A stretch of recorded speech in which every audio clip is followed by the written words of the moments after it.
Have you ever wondered about a story so epic it has shaped civilizations for thousands of years? A tale of slavery, miracles, and the birth of a nation? Today, we're diving deep into one of the most powerful stories ever told, the Exodus. Our story begins in the land of Egypt, hundreds of years after Joseph and his brothers settled there.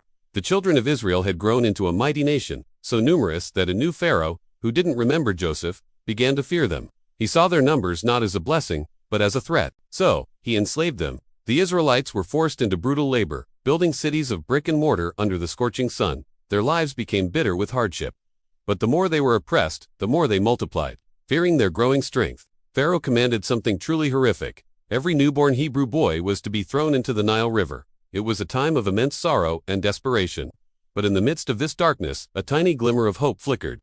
A Levite woman gave birth to a beautiful baby boy. For 3 months, she hid him, her heart pounding with fear every single day. When she could hide him no longer, she devised a desperate plan. She wove a basket of reeds, sealed it with tar and pitch, and placed her precious son inside. She then set the basket among the reeds along the bank of the Nile, with his older sister, Miriam, watching from a distance. As fate would have it, Pharaoh's own daughter came down to the river to bathe. She spotted the basket and sent her servant to retrieve it. When she opened it, she saw the baby boy, crying. Her heart was filled with compassion. "This is one of the Hebrew children," she said. At that moment, Miriam bravely stepped forward and asked, "Shall I go and get one of the Hebrew women to nurse the baby for you?" Pharaoh's daughter agreed. And so, Miriam brought her own mother, who was paid to nurse her own child. The boy was saved, and his mother's love protected him in the very palace of the man who wanted him dead. Pharaoh's daughter named him Moses, saying, "Because I drew him out of the water." Moses grew up as a prince of Egypt, educated in all the wisdom of the Egyptians. He was powerful in speech and action, but he never forgot his true heritage. One day, he saw an Egyptian beating one of his Hebrew brothers. In a fit of rage, he struck the Egyptian and killed him, burying him in the sand. The next day, he saw 2 Hebrews fighting and tried to intervene, but one of them retorted, "Are you going to kill me as you killed the Egyptian?" Moses was terrified. He realized his secret was out. When Pharaoh heard of it, he tried to kill Moses, but Moses fled from Egypt and went to live in the land of Midian. There, he became a shepherd, a humble life far from the splendors of the Egyptian court. He married Zipporah, the daughter of a priest of Midian named Jethro, and had a son. For 40 years, Moses tended his father-in-law's flocks, wandering the vast wilderness. It seemed his past was behind him, a forgotten chapter of his life. But God had not forgotten his people, nor the man he had chosen to lead them. One day, while leading his flock to the far side of the wilderness, Moses came to Horeb, the mountain of God. There, an extraordinary sight stopped him in his tracks. The angel of the Lord appeared to him in flames of fire from within a bush. Moses saw that though the bush was on fire, it did not burn up. As he went closer to investigate this strange phenomenon, God called to him from within the bush, "Moses, Moses." And Moses said, "Here I am." "Do not come any closer," God said. "Take off your sandals, for the place where you are standing is holy ground." Then he said, "I am the God of your father, the God of Abraham, the God of Isaac, and the God of Jacob." At this, Moses hid his face, because he was afraid to look at God. The Lord said, "I have indeed seen the misery of my people in Egypt. I have heard them crying out because of their slave drivers, and I am concerned about their suffering. So I have come down to rescue them and to bring them up out of that land into a good and spacious land, a land flowing with milk and honey. So now, go, I am sending you to Pharaoh to bring my people, the Israelites, out of Egypt." Moses was filled with doubt.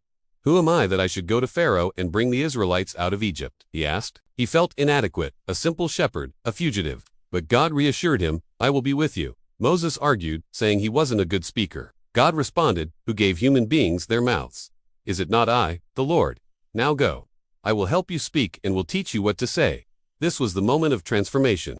The humble shepherd was being called to be the liberator of a nation. Armed with God's promise and a shepherd's staff that would become a symbol of divine power, Moses returned to Egypt with his brother, Aaron, who would be his spokesman. They went before Pharaoh and delivered God's message, "Let my people go, so that they may hold a festival to me in the wilderness."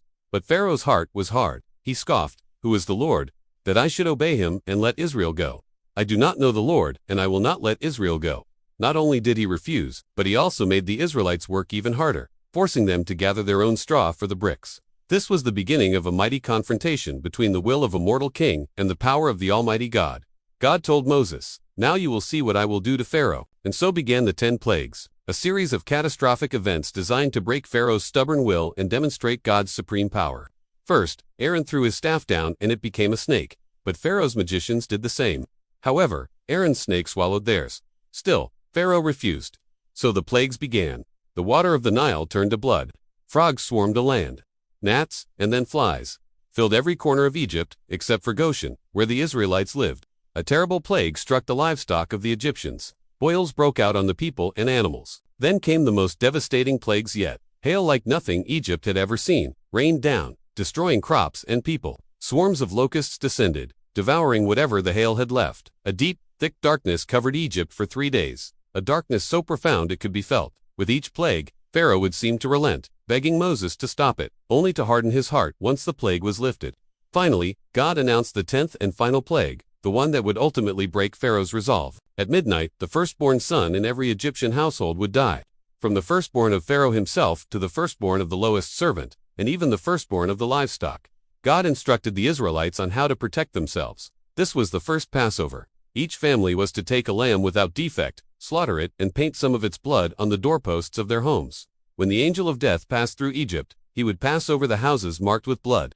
That night, a loud wail rose throughout Egypt. There was not a house without someone dead. Pharaoh, his own son, now dead, finally broke. He summoned Moses and Aaron in the middle of the night and cried, "Up, leave my people, you and the Israelites. Go, worship the Lord as you have requested.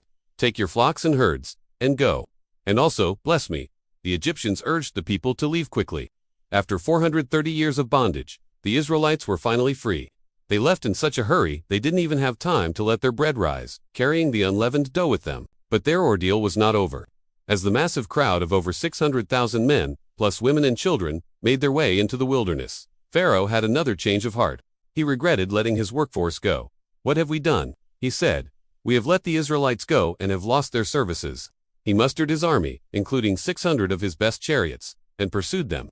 The Israelites found themselves trapped, with the Egyptian army closing in from behind, and the vast Red Sea before them. They were terrified. They cried out to Moses, "Was it because there were no graves in Egypt that you brought us to the desert to die?" But Moses stood firm in his faith. He told the people, "Do not be afraid. Stand firm, and you will see the deliverance the Lord will bring you today. The Lord will fight for you. You need only to be still." Then, the Lord told Moses, "Raise your staff and stretch out your hand over the sea to divide the water, so that the Israelites can go through the sea on dry ground." Moses did as he was commanded.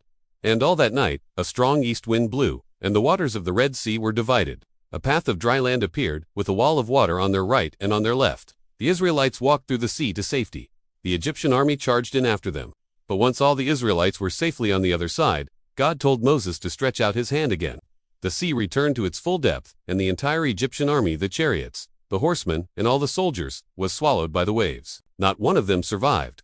That day, Israel saw the great power the Lord displayed against the Egyptians, and the people feared the Lord and put their trust in him and in his servant Moses.